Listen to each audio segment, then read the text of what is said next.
I'm back with Tom Fanning, the CEO of Southern Company. And Tom, we talked earlier about some of the big undertakings of Southern Company, the big nuclear plants in Georgia and the big advanced coal project in Mississippi. Let's talk a little bit now about leadership and what it takes to be a CEO like yourself in an industry with a lot of challenges right now, and that is the electric utility industry. You've written a short book recently called Leadership Perspectives, in which you write, quote, "Just playing defense is not enough. Offense involves anticipating change, That's right. being able to see around corners." What do you see around the corners? How do you implement that sort of strategy? You've always got to attack your conventional wisdom. It's a fascinating thing. When you look at a franchise like Southern Company, we've been one of the most successful companies for decades to come. Just celebrated our centennial year a couple of years ago, wrote a book about that, Big Bets. Really good stuff. We're very proud of kind of where we are. However, for all of the wonderful things that have created this rock-solid foundation this company is privileged to have today, I believe that one of the greatest harbingers of future failure could be past success. And therefore, you've always got to create within a successful enterprise a nurturing of people that are revolutionaries. They will attack your conventional wisdom. They will always ask the question, why not? And you're that guy in Southern Company. Well, but gee whiz, I try to nurture a lot of people. You try to identify them all the time. One of the other things I talk about in the book is one of the three most important words is tell the truth all the time. It's very easy in a successful enterprise for people to just go along because that's the way we've done it in the past and look at how successful we've been. But when you look at the environment that we're in, it's always changing. And so you've always got to have the vision and courage to, as I say, look around those corners, create optionality in the corporate strategy realm to say, you know what, the future of this company is robust. It is not just single direction. It has branches of options and strategy where, as things change, I can make the most benefit for my customers first and then my shareholders. Well, you mentioned the big bets, and you know, I've always been interested on this program of talking to people like yourself and General Electric and others about where do they think they'll place the next big bet, you know, in their business. You've got a couple of big ones right now, yes, the nuclear plants and the coal power plants, but what might be another big bet for you looking down the road? Oh, I don't know. You know, I think this whole technology thing is fascinating. Where is the potential for the electric utility industry to become a buggy whip? And so therefore, one of the things we think about as a national priority is energy innovation. Southern Company is very proud to say that we are the only company in America that has robust proprietary research and development. We all work with EPRI, the Electric Power Research Institute, a wonderful organization. I used to be vice chair. The current chair of that is Kim Green. The former CEO of EPRI is Steve Specker. He's on my board. So we love EPRI. It's not enough. And we've always been one to kind of challenge and look around and find solutions, not just deal with rhetoric on the problems of the day.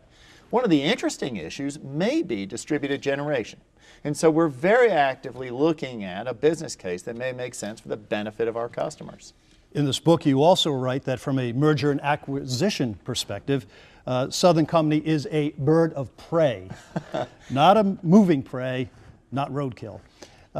That means you hold the cards in an M&A battlefield. You know, do you see yourself and Southern Company making a move at any point? The context of birds of prey, moving prey, and roadkill is far beyond M&A. I know that's what people go to. It's the most logical consequence. But it really goes to your ability to succeed and to think about your success in both the short and long-term horizons.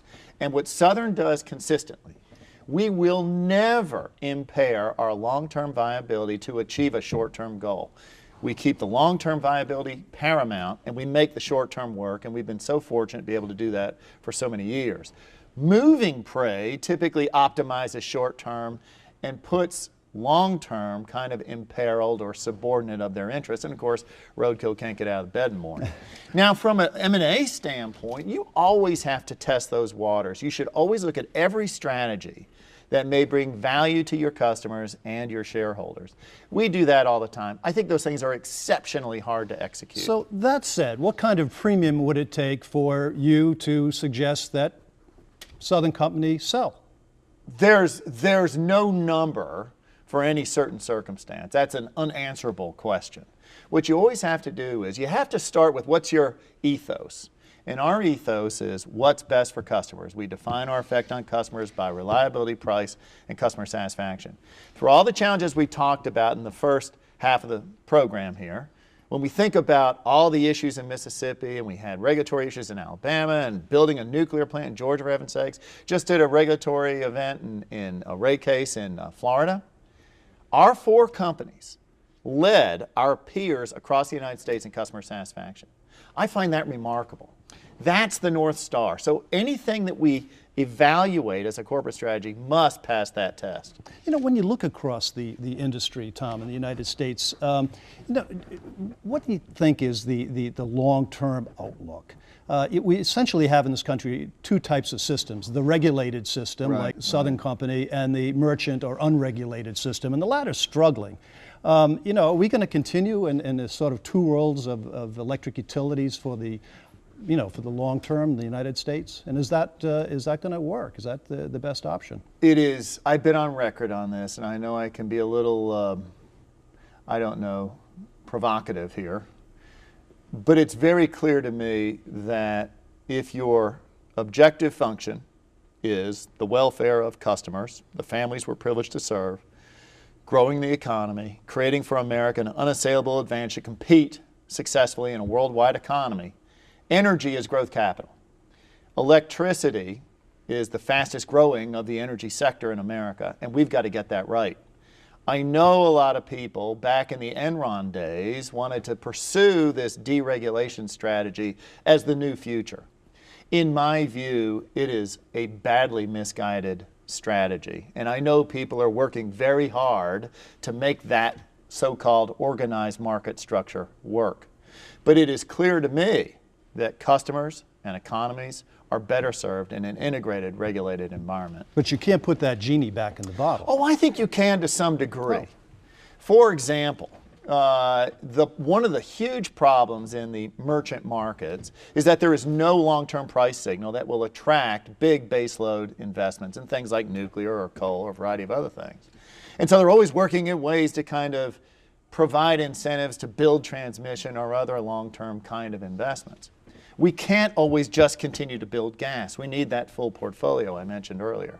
So, you know, I think we've got to figure out solutions. One of the ways is to either re-baseload, re-regulate generation or other capital-intensive assets so that there are appropriate price signals that will encourage people to make large capital-intensive decisions. In a short-term revenue market, by any financial concept, there is no way you can attract long-term capital. Well, it seems there's so much going on in this industry right now, so much change underway, and so much uncertainty, too, over what may happen in the years ahead. Tom Fanning is the Chairman, President, and CEO of Southern Company. Thank you very much. Bill, great to be here. Thanks for chatting.